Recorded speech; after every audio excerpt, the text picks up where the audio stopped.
Zen.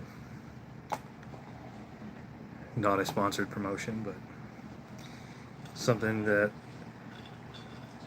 I certainly enjoy as a former smoker. Smoked off and on since I was probably 20, and I had quit here and there for periods of years here and there, and something would always get me back on it. But about 3 or 4 years ago, I don't know, finally quit for good. And people are like, good job, great job, just stopping. Yeah, I stopped May 1st, 3 or 4 years ago, and people are like, good job. It's not a good job. I just switched to a different nicotine delivery system, so I'm still a nicotine addict. Uh, and it was so easy to stop the smoking because this is actually better. It's like I switched from heroin to fentanyl, basically. So don't be proud of me. I'm just no longer harming my lungs, which is good. Lungs feel better. So, welcome to another Emperor Wang Live, coming at you from Studio 304 here in sunny Honolulu, Hawaii. It's 4 p.m. and some change where I am. Just had a couple things I wanted to talk about. Some chit chat, some banter, if you will. Smells pretty good in here. I got a 3-pound chuck roast in the slow cooker, along with some Guinness and an onion, some spices. It's been going for about 6 hours now. I'll let it go for about 1 or 2 more. I'll let my nose be my guide. And yeah, it's pretty good. So in this video, I wanted to talk about a few things. I also wanted to follow up on a couple of my actual videos. Stuff that it's really not worth making a new recorded video again, but it's worth maybe making a mention of in the live. This coin right here is not going to get its own video because I already did a video on one exactly like it, but it's a new arrival. It's this here sovereign, gold sovereign.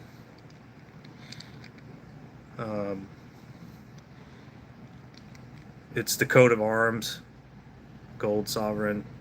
I already did a video on a piece exactly like this, so there's no reason to film this one again. I just wanted to update because I said I had some stuff from the Royal Mint coming. Well, this is it.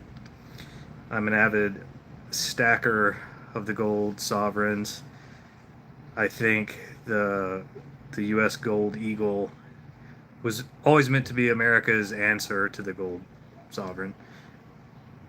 But yeah, these are a great way to stack fractional gold without paying the insane premiums of an American Gold Eagle. It's good to have both, but I just like the UK sovereigns simply because they're well struck and beautiful. Hi Moonlight Sun, how are you doing? If you're just passing through, I run a channel on coin collecting and precious metals acquisition. It's a form of investment. Shouldn't be the only form. And speaking of these wildfires in Los Angeles, which are terrible, which has ravaged a lot of LA County, burned down swaths of it, entire neighborhoods. Now, my first thought was that's horrible for the people who had to go through it. Whether they're a millionaire, actor, actress, or just some regular Joe. That's horrible for them. That was my first thought. My second thought, as a coin collector and precious metals investor, is in all of that destruction, there was at least one or a few stackers and collectors whose lifetime collection or even longer than a lifetime heirloom collection was completely destroyed. And I was thinking, when you collect and invest in small, portable, yet highly valuable physical objects, how do you protect against something like that? One, we don't insure these because the cost of insuring gold and silver is so prohibitive that it negates or reverses whatever financial gain you would get from having them. So most gold and silver stackers don't insure their stack. Well, you could vault it in a paid vault, but the vault's burned down. You could put it in the safety deposit box in a bank, but the bank's burned down. There's people that are just out. And I'm like, what would I do in a situation like that? Now, I live in Hawaii. Hawaii is certainly not prone to wildfires. If you're up on the news, next island over on Maui, the entire town of Lahaina burnt down about a year ago. The entire town. It was on national news, and there's people in the same situation. And it's not just coins, gold, and silver, but whatever other priceless things people have acquired as investments over their lifetime. You guys hear those sirens? They show up every time I try to live stream. Without fail. But yeah, what do you do? There's nothing you can do. I was reading about a lady in LA who had a very expensive china collection, and she was frantically tossing it into her pool to save it from the wildfire. I don't have a pool. Now, safes are fire resistant, fire retardant, but when you're talking about a wildfire that burns for days, there is no safe that can protect against it. So I guess what I'm saying is, if the universe or Mother Nature really wants to destroy your stack, there's basically nothing you can do about it. Which is why this shouldn't be the only thing that you're investing in. Diversify. Now, I'm in on this stuff, probably more than a financial advisor would recommend, just because I personally love the stuff. But yeah, be advised. The LA County fire is proof that if shit gets bad enough, there's no way to protect your stack. So I was going to move on.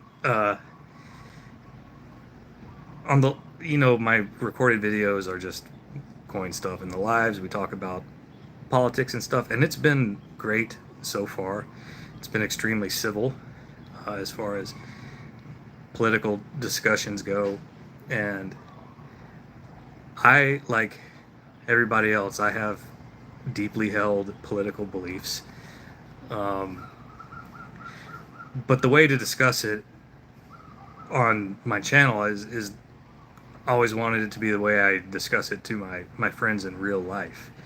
Now, I got conservative friends and I got liberal friends, and because we're friends, obviously we don't look each other dead in the eye and go, fucking magatards or fucking libtards. No, because we're friends.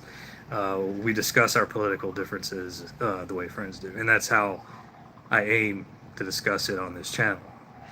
And I'll express my political beliefs moving forward in this live, and if I say something that personally grinds your gears or pisses you off, please remember that I'm just some guy. I'm just some guy, and it doesn't matter what I think. And you shouldn't care what I think, because I'm just some random idiot with douchebag sunglasses on YouTube, and my opinion does not matter. But I'll say it. I'll say it tactfully. My conservative friends, my liberal friends, the thing these two groups have in common is 100% of my friends we will have mutual disagreement on some topic, but we still get along. So, you know, Trump's going to be our new president in a few days. It is what it is. The American people have spoken. What I don't understand is his Greenland business. It popped up the last time he was in office. He was like, we should get Greenland. And then we had a different president, and Greenland continued to Greenland just fine. And now he's coming back, and he's already like, I'm going to give me some Greenland.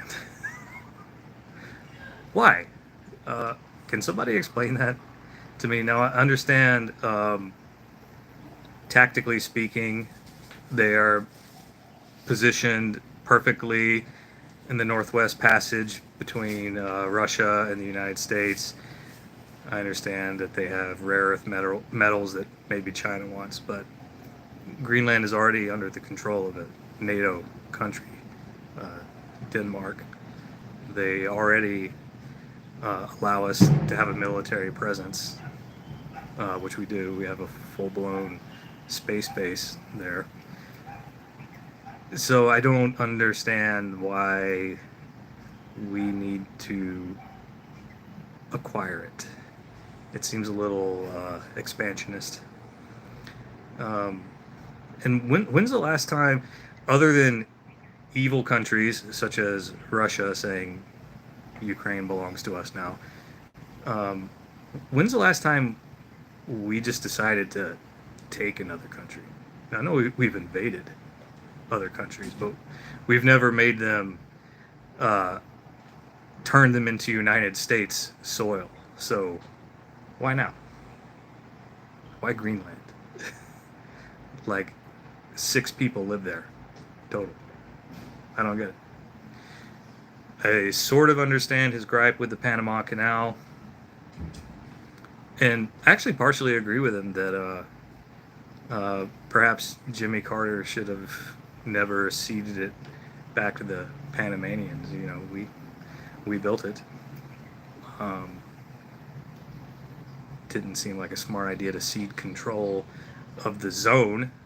You know, the country of Panama is Panama, but the canal zone, giving that up, that's like being the first guy in a Mexican stare down to lay down his pistol. You know, I don't know if we should have been the first. But, yeah. I guess that's about all my thoughts on Greenland. I'm sure some of you, and when this gets posted, all 5 or 6 of you who watch it could probably enlighten me further. And while we're on the subject of politics, I'll tease one of my upcoming videos. Just gonna tease it. There. Did you see that? I'll tease it again.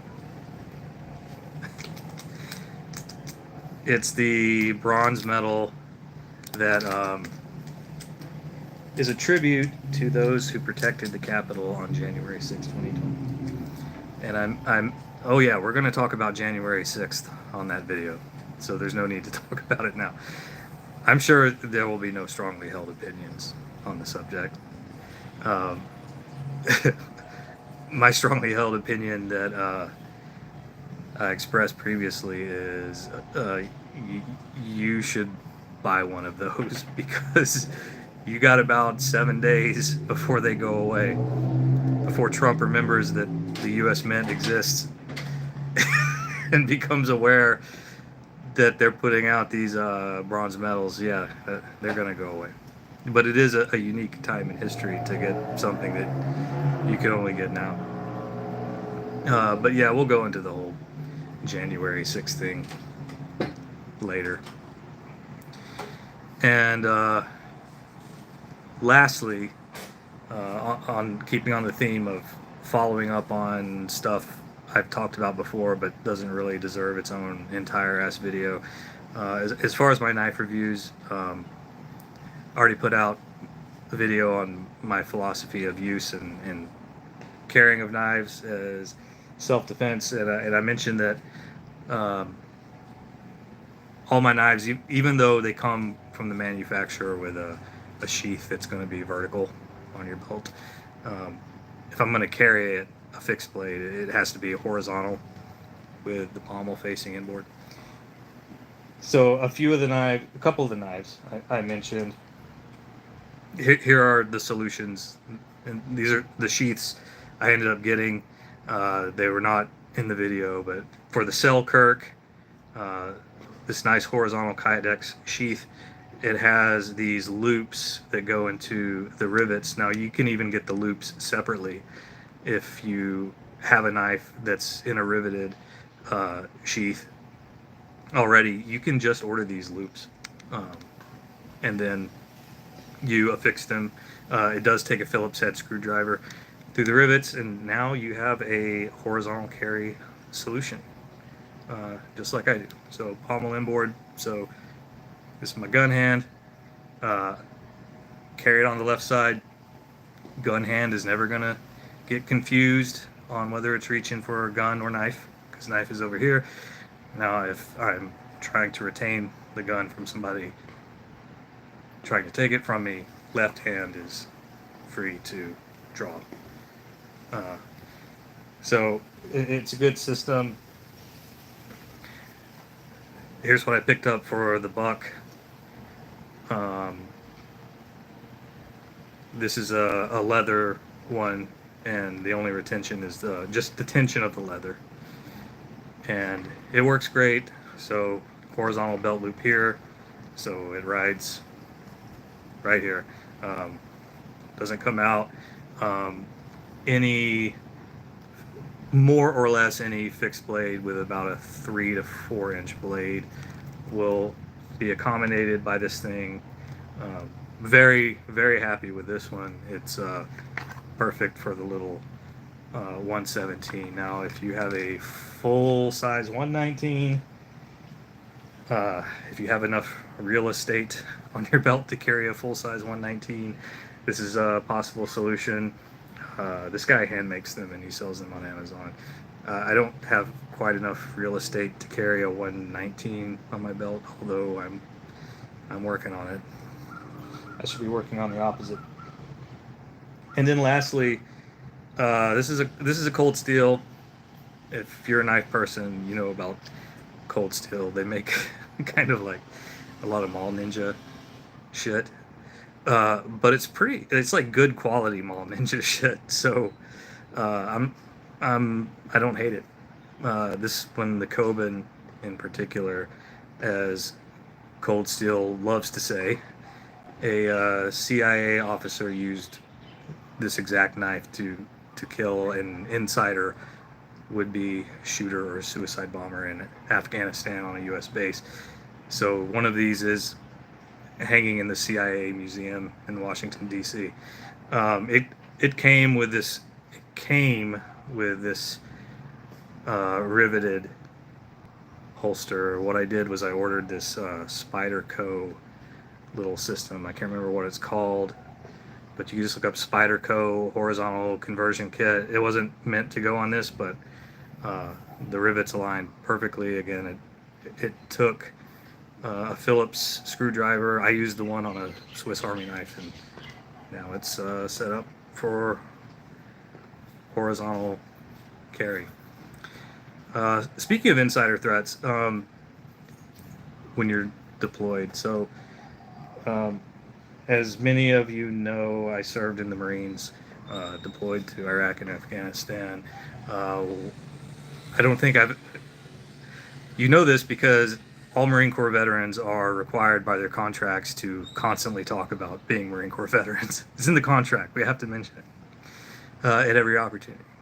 But one thing I don't think I ever mentioned was that after my active duty time, I continued to serve in the National Guard. I switched over to the Army National Guard as a part-timer for 8 more years until I was a staff sergeant. And one of the classes I used to teach was on insider threats when you're deployed. So during the so-called War on Terror, all U.S. bases in Afghanistan, there's going to be locals working with you, locals who are Afghan National Army soldiers, locals who are chow hall workers, locals who are janitors, locals who do your laundry. They're on base, and they're vetted to the best. But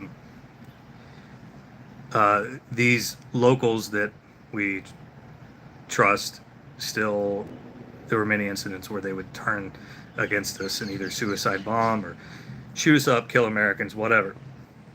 Interesting fact is only 50% of those lethal incidents were due to the Afghan having political or terrorist motivations against the United States. Only half. What do you think the other half is? The other half, interpersonal disputes. They're literally just mad at you for a personal reason, and it has to do with the interface of our two cultures.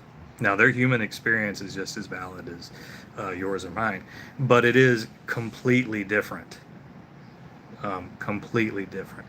And they don't understand American sense of humor or nuance. Like it would be something like some GI Joe American soldier would make like a yo mama joke, and that Afghan is thinking, you have made an enemy for life, and the next thing you know, he's shooting you up. So tread lightly anytime you're dealing with a culture you're not familiar with. Wait until you felt each other out before you attempt humor, I guess. And of course, there's other types of interpersonal disputes other than your mama jokes, but that was just one example. Anyway, I'm gonna go check on this chuck roast. It's been nice chatting with you guys. Did I miss any comments? No, chat's just not busy. Well, it's been good spending this time with you, and I hope all of you enjoy the rest of your weekend. I'll certainly enjoy the rest of mine. Take care, and cheerio.